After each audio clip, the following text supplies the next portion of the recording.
Yemen പൗരനെ കൊലപ്പെടുത്തിയ കേസിൽ വധശിക്ഷയ്ക്ക് വിധിക്കപ്പെട്ട് ജയിലിൽ കഴിയുന്ന നിമിഷപ്രിയയെ തിരികെ നാട്ടിലേക്ക് എത്തിക്കാൻ നീക്കങ്ങൾ തുടരുകയാണ്. ജൂലൈ 16-ന് വധശിക്ഷ നടപ്പാക്കാൻ മണിക്കൂറുകൾ മാത്രം ബാക്കി നിൽക്കെയാണ് ശിക്ഷ മരവിപ്പിച്ചുവെന്ന സ്ഥിരീകരണം യമനിൽ നിന്ന് പുറത്തുവരുന്നത്. അപ്പോഴും വധശിക്ഷ എന്ന നിലപാടിൽ തന്നെ ഉറച്ചു നിൽക്കുകയാണ് തലാലിന്റെ സഹോദരൻ അടക്കമുള്ളവർ.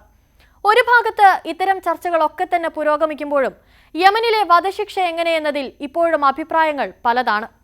പ്രധാനമായും യമനിലെ എല്ലാ നിയമനിർമ്മാണ വ്യവസ്ഥകളുടെയും അടിസ്ഥാനം എന്നത് ഇസ്ലാമിക നിയമവ്യവസ്ഥയായ ശരീഅത്താണ്. ശരീഅത്ത് നിയമം അനുസരിച്ചാണ് നിയമങ്ങൾ രൂപീകരിക്കപ്പെടുന്നതും. യമനിലെ നിയമമനുസരിച്ച് കൊലപാതകം, ബലാത്സംഗം, തീവ്രവാദം തുടങ്ങിയ അക്രമാസക്തമായ പ്രവൃത്തികളെയാണ് വധശിക്ഷയ്ക്ക് വിധിക്കപ്പെട്ട കുറ്റകൃത്യങ്ങളായി കണക്കാക്കപ്പെടുന്നത്. കൂടാതെ ശരീഅത്ത് നിയമപ്രകാരം ചില ഇസ്ലാമിക കുറ്റകൃത്യങ്ങളും വധശിക്ഷയ്ക്ക് കാരണമാകുന്നവയാണ്. ഉദാഹരണത്തിന് സ്വവർഗ ലൈംഗികത, ദൈവനിന്ദ പോലുള്ള കഠിനമായ ഖുറാനിക് വ്യാഖ്യാനങ്ങളെ അടിസ്ഥാനപ്പെടുത്തി മരണശിക്ഷ നിശ്ചയിക്കാറുണ്ട്. യമനിൽ നിലവിൽ ഉപയോഗിക്കുന്നതായിട്ടുള്ള ഒരേയൊരു വധശിക്ഷാ രീതി വെടിവെക്കൽ മാത്രമാണ്. പ്രതിയെ നിലത്തോ പരവതാനിയിലോ പുതപ്പിലോ മുഖം താഴേക്ക് വരുന്ന രീതിയിൽ കുനിച്ചിരുത്തിയ ശേഷം ആരാച്ചാർ ഒരു ഓട്ടോമാറ്റിക് റൈഫിൾ കൊണ്ട് പിന്നിൽ നിന്നും ഹൃദയം ലക്ഷ്യമാക്കി ഒന്നിലധികം തവണ വെടിയുതിർക്കും. ഇത് പലപ്പോഴും സുഷുമ്ന കശേരുക്കളെ നശിപ്പിക്കുകയാണ് ചെയ്യുക.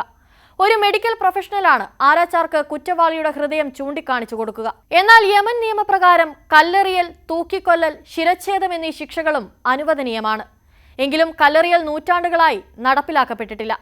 നിമിഷപ്രിയ നടത്തിയിട്ടുള്ളത് അതിക്രൂരമായ കൊലപാതകം എന്നതുകൊണ്ട് തന്നെ വെടിവെക്കൽ എന്ന ശിക്ഷാരീതിയിൽ നിന്നും വ്യത്യസ്തമായി മറ്റേത് ശിക്ഷാരീതിയും സ്വീകരിക്കാനുള്ള സാധ്യതയും ഇവിടെ തള്ളിക്കളയാനാകില്ല.